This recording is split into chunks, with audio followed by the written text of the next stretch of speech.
The eviction notice crinkled in Marcus Ashford's weathered hands as he stood on Pier 7, watching the morning fog roll across San Pedro Harbor. 20 years of naval engineering experience. And here he was, scraping barnacles for minimum wage while his 10-year-old daughter Emma waited for breakfast money he didn't have. Harbor Supervisor Rick Brennan's voice echoed across the dock. The Port Authority is giving away that old rust bucket tomorrow. Been sitting there 15 years. Nobody wants a damn thing. Costs more to scrap than it's worth. Marcus looked toward the massive hulk moored at the far end of the harbor. The cargo ship sat low in the water, its hull streaked with rust and decay. Other workers laughed and shook their heads. Floating junkyard, one muttered. Harbor's eyesore. But Marcus saw something different. His trained eye caught the ship's lines, the way her superstructure was built. That wasn't standard commercial construction. The reinforced deck plating, the unusual ventilation systems barely visible through the corrosion. This vessel had secrets. Emma's school shoes had holes. The rent was 3 weeks overdue. His landlord had made it clear that excuses wouldn't work much longer. Marcus pulled out his phone and dialed the Port Authority office. "I want to claim the abandoned cargo ship," he said when the clerk answered. "The SS Meridian." There was a long pause. "Sir, that ship is basically scrap metal. The registration fees alone will cost you more than it's worth." "I understand," Marcus replied, watching Rick Brennan shake his head in disbelief nearby. "I still want to claim it." The laughter from his co-workers followed him as he walked back toward the maintenance shed. But Marcus had learned to trust his instincts about ships. This one was calling to him. By noon, word had spread through the entire harbor. Marcus Ashford, the quiet maintenance guy, had actually claimed the death trap everyone called the Meridian.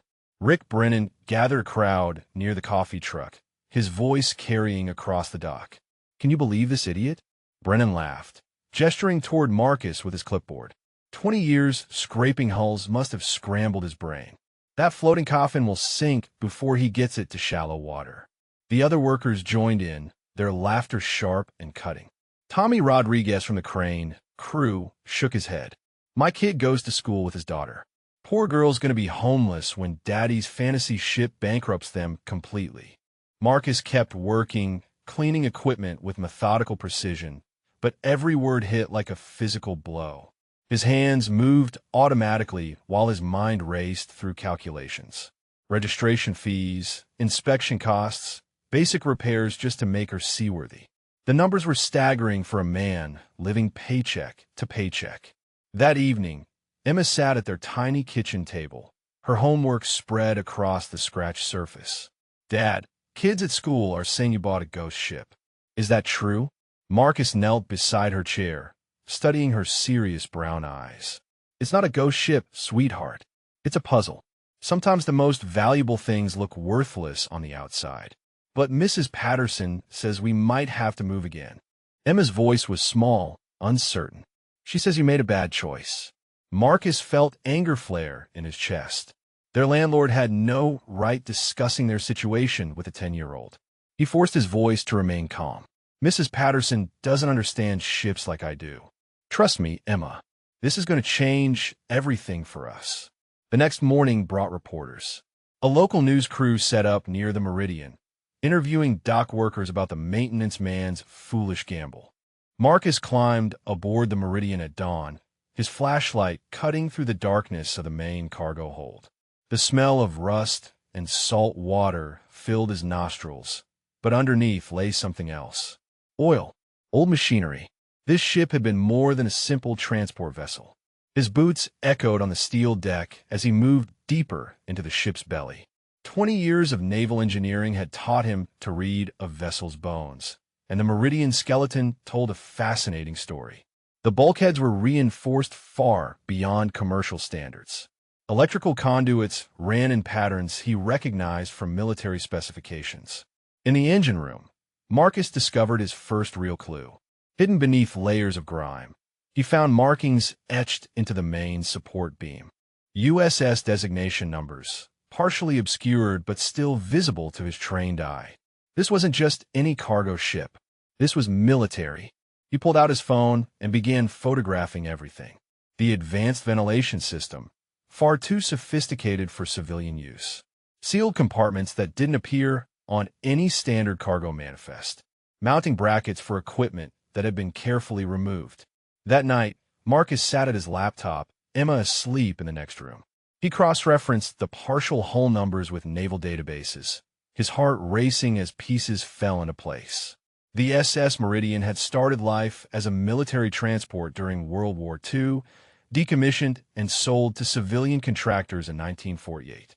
But the modifications he'd found were newer, much newer. Someone had converted this ship for specialized operations, probably in the 1960s or 70s.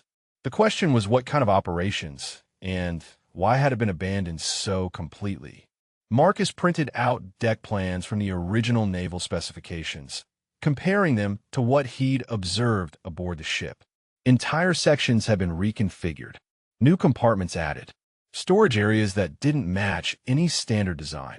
The second day aboard the Meridian revealed engineering marvels that made Marcus's pulse quicken. Behind a false wall in the lower deck, he discovered an environmental control system that belonged in a laboratory, not a cargo ship. Climate regulation equipment capable of maintaining precise temperature and humidity levels throughout sealed compartments. His flashlight illuminated pressure gauges and filtration systems that could create clean room conditions. Whatever this ship had carried required absolute environmental control. Marcus traced power lines through hidden conduits, finding backup generators and redundant electrical systems that could operate independently for months. In the captain's quarters, a loose floorboard revealed navigation equipment far beyond standard maritime needs.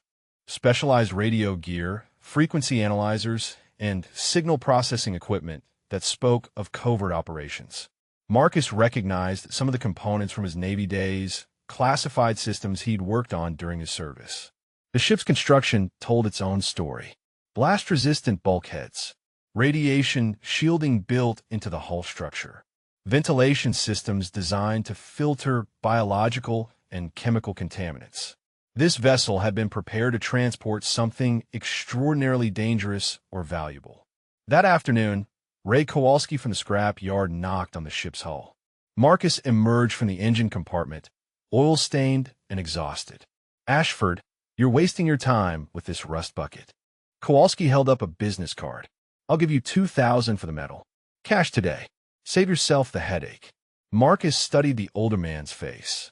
$2,000 barely covered the registration fees he'd already paid. "Thanks for the offer, Ray, but I'm not ready to sell." "Your funeral, buddy." Kowalski shrugged and walked away. "Just remember, I warned you when this thing drags you under financially." That evening, Marcus spread his photographs across the kitchen table. Each image revealed another piece of the puzzle. The Meridian wasn't just a ship. It was a floating fortress designed to carry secrets across oceans. On the third morning, Marcus noticed something odd about the cargo hold's dimensions. His measurements didn't match the ship's blueprints. The aft section was 3 feet shorter than it should be. Hidden compartments. Using techniques learned during Navy damage control training, Marcus tapped along the bulkhead, listening for hollow sounds. Near the waterline, behind what appeared to be solid steel, he heard the telltale echo of empty space. It took 2 hours to locate the concealed access panel. Naval engineers had disguised it perfectly, but Marcus recognized the hydraulic mechanisms from submarine construction. The heavy door swung open with a grinding protest, revealing a climate-controlled chamber that had been sealed for decades. His flashlight beam swept across rows of metal containers, each marked with cryptic alphanumeric codes. Environmental monitors showed the atmosphere inside had remained stable, dry and filtered. Whatever lay in those containers had been preserved in pristine condition. Marcus opened the first container with trembling hands. Inside, packed in protective foam, were cylindrical objects that made his engineering background scream with recognition. Rare earth elements, refined samples of materials critical to electronics, defense systems, and advanced manufacturing. The second container held documents in waterproof cases, technical specifications, mining surveys, and shipping manifests from the 1970s. The Meridian had been part of a classified operation to transport strategic materials from overseas mining operations back to American research facilities. But it was the third container that made Marcus's knees weak. Test tubes filled with metallic powders, each labeled with chemical symbols he recognized from his advanced materials coursework. Lithium compounds, beryllium alloys, elements worth hundreds of thousands of dollars per pound in today's market. A quick inventory revealed 37 containers, each holding materials that would be worth millions in the current economy. The ship's hidden cargo bay contained a fortune in strategic materials, abandoned and forgotten for nearly 50 years. Dr. Sarah Chun arrived at the harbor 3 days later, her credentials from the Maritime Historical Society opening doors that had been slammed in Marcus's face. Word of his discoveries had reached academic circles through a contact at the Naval Archives. She stood in the hidden cargo bay, her expression shifting from skepticism to amazement as Marcus explained each container's contents. Dr. Chin handled the rare earth samples with reverence, her expertise immediately recognizing their significance. "This is incredible," she whispered, examining a lithium compound through a magnifying lens. These materials were cutting-edge in the 70s. Some of these samples would be worth more today than when they were originally mined. Marcus watched her document everything with professional precision. The shipping manifests indicate this was Operation Deep Current, a classified program to secure strategic materials during the Cold War. These containers represent millions of dollars in today's market. Dr. Chin's phone buzzed constantly as she photographed the discovery. News of the find was spreading through maritime archaeology networks. She looked up at Marcus with new respect. "Your naval engineering background was crucial here. Most people would have missed the hidden compartments entirely." That afternoon, Rick Brennan appeared at the ship's gangway, his earlier mockery replaced by calculating interest. "Ashford, we need to discuss Port Authority oversight of this discovery. There are regulations about salvage operations." Marcus stood his ground, Dr. Chun beside him with her official documentation. "I followed all proper procedures, Rick. The ship was legally abandoned and properly claimed through your own office." Brennan's jaw tightened. "This changes things. We're talking about materials of strategic importance. The government might have claims." Dr. Chin stepped forward, her voice calm but firm. "Mr. Ashford has legal ownership and followed proper notification procedures.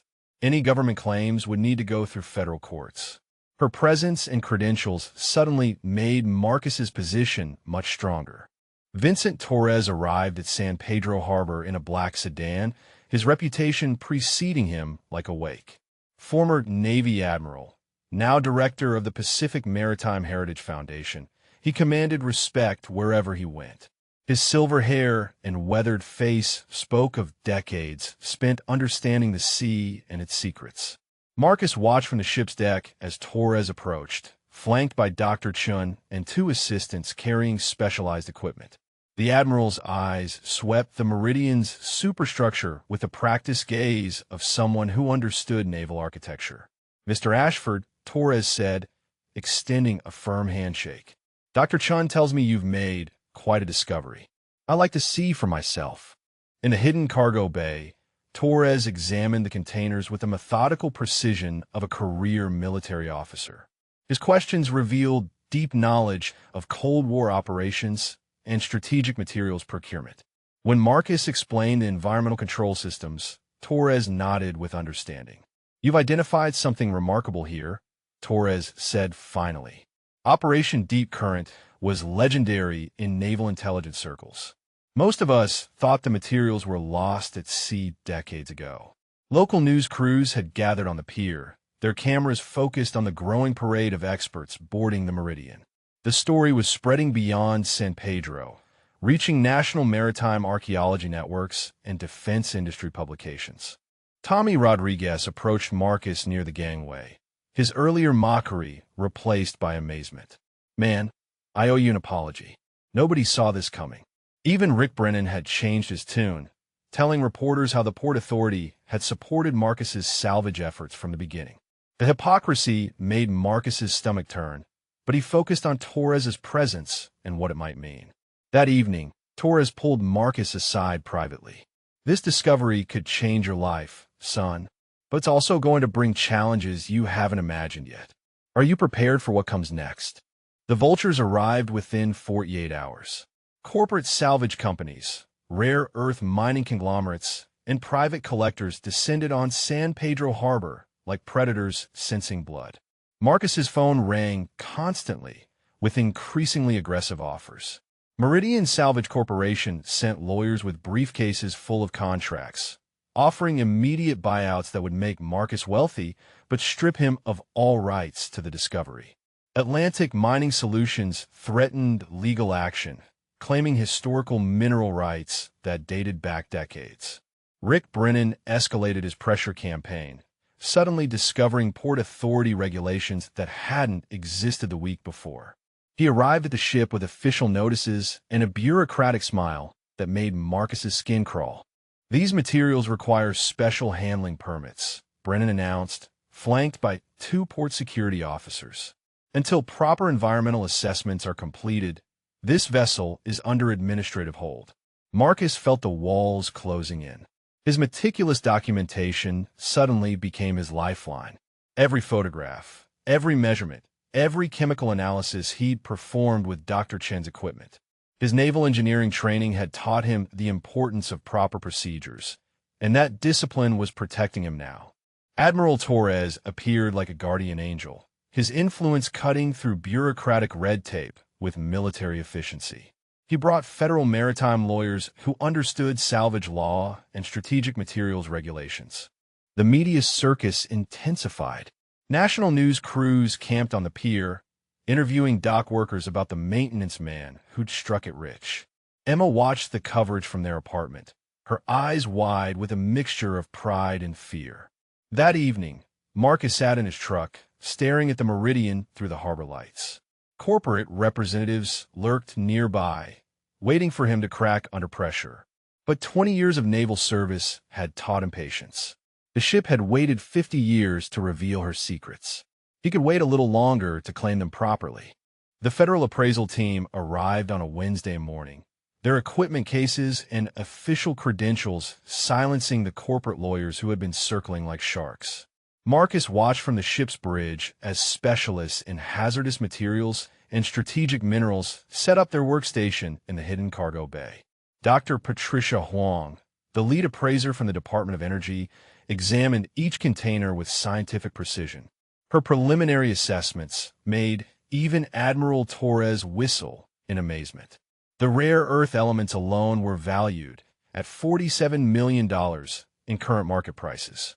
But Marcus's meticulous documentation proved more valuable than gold. His engineering background had led him to catalog every serial number, every chemical marking, every piece of equipment with professional thoroughness. When corporate lawyers challenged his ownership claims, his records provided ironclad proof of proper salvage procedures. The historical artifacts added another layer of value. Navigation equipment, classified documents, and Cold War-era technology that museums and research institutions would pay millions to acquire. Dr. Chen estimated the complete collection's worth at over $60 million. Emma visited the ship for the first time that afternoon, her small hand gripping Marcus's as they walked through the cargo bay. The federal agents treated her father with respect that made her beam with pride. No longer the laughingstock of the harbor, Marcus commanded attention from experts and officials. Rick Brennan made one final attempt to assert Port Authority claims, arriving with a team of bureaucrats and a stack of newly created regulations. But Admiral Torres had prepared for this moment, presenting federal maritime law that superseded local Port Authority jurisdiction. "Your salvage operation was conducted by the book," Torres told Marcus privately. "Your naval training showed in every procedure you followed. That's what's protecting you now." The corporate representatives began retreating, their aggressive offers replaced by grudging acknowledgement that Marcus held legitimate title to one of the most significant maritime discoveries in decades. Admiral Torres invited Marcus to his foundation's headquarters in Long Beach, a sprawling complex dedicated to preserving maritime heritage. The executive conference room overlooked the harbor, where restored warships and research vessels lined the piers like monuments to naval history. Marcus, your discovery of the Meridian demonstrates something I rarely see anymore, Torres began, his weathered hands folded on the polished table. The ability to see beyond surface appearances to the engineering truth beneath. That's a skill we desperately need. The Pacific Maritime Heritage Foundation managed underwater archaeological sites across the Pacific, from World War II battlefields to Spanish colonial shipwrecks. Torres explained how Marcus's combination of naval engineering expertise and historical intuition made him uniquely qualified for their mission. I'm offering you the position of Chief Maritime Archaeologist, Torres said. Salary of $120,000 annually, plus benefits and research funding. You'd lead teams investigating historically significant vessels throughout the Pacific region. Marcus thought of Emma, of the cramped apartment and unpaid bills that had driven him to claim the Meridian in desperation. This opportunity would transform their lives completely, providing security and professional recognition he'd never imagined possible. Back at the harbor, the transformation was already evident. Dock workers who had mocked his salvage dreams now approached him with questions about other abandoned vessels. Ray Kowalski from the scrap yard sheepishly admitted he'd been wrong about the Meridian's value.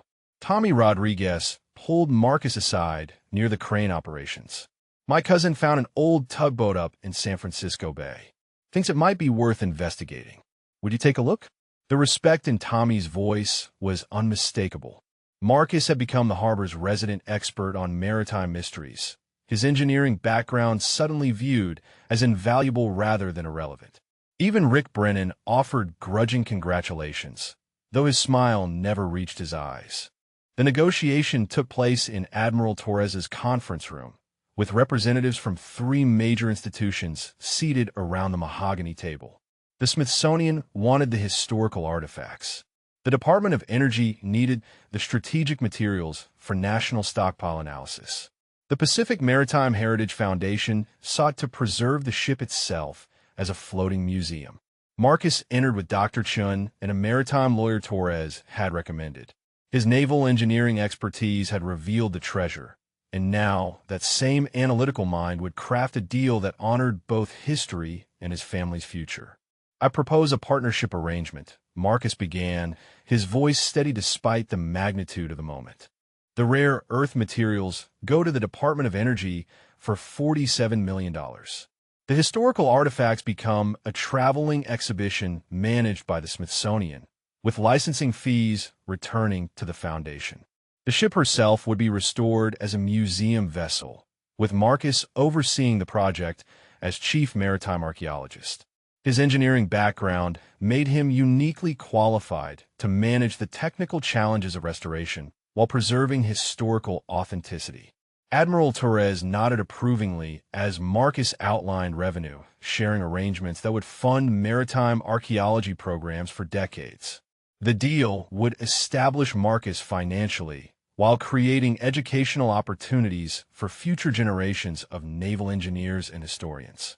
Dr. Chun squeezed his shoulder as government officials examined the proposal. Emma waited outside in the reception area, coloring quietly while her father negotiated their family's transformation from poverty to security. The Smithsonian representative smiled. Your engineering documentation is so thorough, Mr. Ashford, that we can recreate the ship's operational systems exactly as they existed during Operation Deep Current. That level of historical accuracy is priceless. By afternoon, the agreements were signed.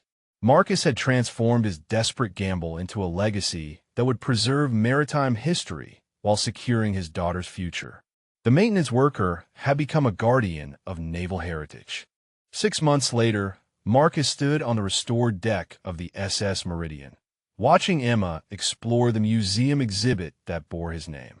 The ship gleamed with fresh paint and polished brass, her hidden compartments now accessible to visitors through guided tours that explained Operation Deep Current's classified history. The Ashford Maritime Discovery Center occupied the main cargo hold, featuring interactive displays about naval engineering and underwater archaeology. Emma's favorite exhibit showed how her father's technical expertise had unlocked secrets that corporate salvage teams had missed completely. Marcus wore the uniform of Chief Maritime Archaeologist with quiet pride. His team had already identified 3 additional historically significant vessels in Pacific waters, each discovery building on techniques he'd developed aboard the Meridian. The harbor workers who once mocked him now brought their children to see the famous ship. Admiral Torres joined them at the dedication ceremony, his speech highlighting how one man's engineering vision had preserved millions of dollars in maritime heritage. Rick Brennan attended reluctantly, his earlier dismissal now a source of harbor legend about the importance of recognizing hidden potential. Tommy Rodriguez approached with his teenage son, both wearing Foundation volunteer badges. "My boy wants to study naval engineering like you did, Mr. Ashford. Says he wants to find treasure ships too." Emma beamed as visitors photographed the plaque crediting Marcus Ashford with the discovery and restoration of Operation Deep Current's lost cargo. The maintenance worker had become a maritime legend, his story inspiring others to look beyond surface appearances. That evening, Marcus and Emma walked the pier together, watching sunset paint the harbor gold. The Meridian sat proudly among the museum's ships, her secrets finally revealed to honor the sailors and engineers who had built her decades ago. Sometimes the most valuable treasures hide in plain sight, waiting for someone with the knowledge and courage to claim them. Have you ever discovered something incredible that others had written off as worthless? Share your story in the comments below. We would love to hear about your own moments when expertise and persistence revealed hidden treasures.